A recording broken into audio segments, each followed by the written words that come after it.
Hello everyone, मेरा नाम सनी शर्मा और मैं स्वागत करता हूं आप सभी का एस्पायर एकेडमी के daily facts and current affair program पर। आज दिनांक 15 अक्टूबर, दिन गुरुवार।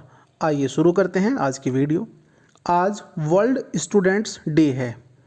आज 15 अक्टूबर है और 15 अक्टूबर को पूर्व राष्ट्रपति अब्दुल कलाम का जन्मदिन मनाया जाता है। उनकी बर्थ एनिवर्सरी को यूनाइटेड नेशंस यानी यूएन वर्ल्ड स्टूडेंट्स डे के रूप में मनाता है।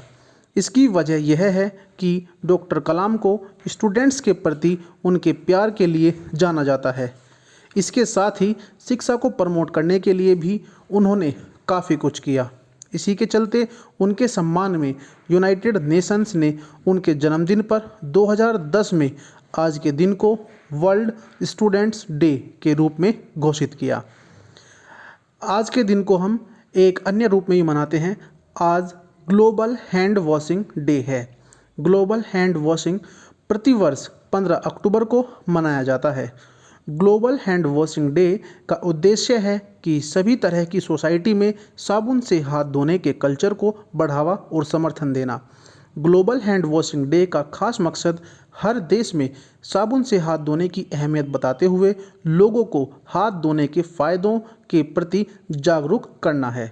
बाल मृत्यु दर, सांस से संबंधित बीमारियों और डायरिया पर कंट्रोल करने के लिए इस अभियान की शुरुआत की गई थी। साबुन से हाथ वॉश करना एक आसान काम है जिसके जरिए सांस से संबंधित रोगों से होने वाली मृत्यु का आंकड़ा 25% तक कम किया जा सकता है, जबकि डायरिया से होने वाली मौत में 50% तक की कटौती की जा सकती है। दुनिया भर में 60% से ज़्यादा स्वास्थ्य कार्यकर्ता हाथ धोने के नियमों का पालन नहीं करते। हाथ धोना एक अच्छी आदत है जिसकी बदौलत हम कई बीमारियों जैसे कोरोना वायरस, डायरिया और निमोनिया आदि से महफूज रह सकते हैं। अगर आप भी ग्लोबल हैंड वॉशिंग डे पर अपना योगदान देना चाहते हैं तो लोगों के सामने हाथ धोने के फ़ायदे को बताएं और उनके हाथ धोने के लिए उन्हें प्रेरित करें। आज के दिन की पहली करंट अफेयर है। सभी सरकारी स्कूलों में हाईटेक क्लास वाला देश का पहला राज्य बना केरल। केरल देश का पहला ऐसा राज्य बन गया है जिसके सभी सरकारी स्कूलों में हाईटेक क्लासेज हैं। मुख्यमंत्री पिनरई विजयन ने वीडियो कॉन्फ्रेंसिंग के जरिए बताया कि राज्य के बच्चों के लिए सभी क्लासेज इंटरनेशनल लेवल पर अपग्रेड करने के साथ ही हाईटेक आईटी लैब की स्थापना भी की गई है। हाईटेक क्लास परियोजना के तहत लैपटॉप, प्रोजेक्टर, वेबकैम और प्रिंटर के साथ ही 3 लाख से ज़्यादा डिजिटल उपकरण उपलब्ध कराए गए हैं। राज्य सरकार के मुताबिक यह काम सरकारी शिक्षा कायाकल्प मिशन के तहत किया गया है, जिसका मकसद सभी क्लासेस को इंटरनेशनल लेवल का बनाना और हाईटेक प्रयोगशाला बनाना है। मिशन के तहत 8वीं से 12वीं तक की कुल 42,000 क्लासेस को लैपटॉप, प्रोजेक्टर और स्क्रीन से लैस किया गया है और स्कूलों में स्टूडियो बनाए गए हैं। आज के दिन की एक अन्य करंट अफेयर है। भारत को CRI इंडेक्स में मिला 129वां स्थान। भारत को वर्ष 2020 में commitment to reducing inequality index यानी असमानता घटाने की प्रतिबद्धता सूचकांक या CRI में 158 देशों में से 129वें स्थान पर रखा गया है। यह सूचकांक का तीसरा संस्करण है जो कोविड-19 के समय में असमानता से निपटने पर केंद्रित है। वर्ष 2020 के CRI सूचकांक में नॉर्वे शीर्ष स्थान पर रहा है। 158वें स्थान पर काबिज दक्षिण सूडान सूचकांक में सबसे कम रैंकिंग वाला देश है। सूचकांक के अनुसार भारत महामारी के दौरान असमानता से निपटने में दुनिया के सबसे खराब प्रदर्शन करने वाले देशों में शामिल है। भारत का स्वास्थ्य बजट दुनिया का चौथा सबसे कम बजट है और केवल आधी आबादी की जरूरी बुनियादी स्वास्थ्य सेवाओं तक पहुंच है। आज के दिन की एक अन्य करंट अफेयर है। हाइड्रोजन ईंधन से चलने वाली देश की पहली प्रोटोटाइप कार का सफल परीक्षण किया गया। वायु प्रदूषण और ग्रीन हाउस गैसों के उत्सर्जन को कम करने को लेकर तेज होती मांग के बीच भारत को इस दिशा में एक बड़ी सफलता मिली है। वैज्ञानिक एवं औद्योगिक अनुसंधान परिषद यानी CSIR और KPIT टेक्नोलॉजी ने हाइड्रोजन ईंधन सेल से देश की पहली प्रोटोटाइप कार चलाने का सफल परीक्षण किया है। हाइड्रोजन ईंधन सेल पूरी तरह से देश में ही विकसित ईंधन सेल स्टैक पर आधारित है। हाइड्रोजन ईंधन सेल तकनीक में विद्युत ऊर्जा पैदा करने के लिए हाइड्रोजन और ऑक्सीजन के बीच रासायनिक क्रिया कराई जाती है। इसमें पेट्रोल या गैस जैसे पारंपरिक जीवाश्म ईंधनों का प्रयोग नहीं किया जाता। ईंधन सेल स्टॉक से मतलब विद्युत ऊर्जा पैदा करने वाली बैटरियों से, जिन्हें एकत्र करने के लिए अधिक जगह की ज़रूरत नहीं पड़ती। इसे 7 सीटों वाली कार में आसानी से फिट किया जा सकता है। इस ईंधन सेल तकनीक की सबसे बड़ी विशेषता यह है कि यह सिर्फ पानी का उत्सर्जन करती है।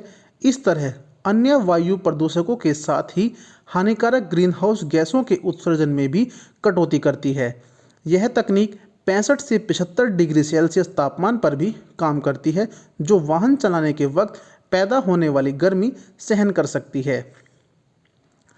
आज के दिन की एक अन्य करंट अफेयर है, टीमिया बोबोस और क्रिस्टीना म्लादेनोविच की जोड़ी ने फ्रेंच ओपन खिताब जीता।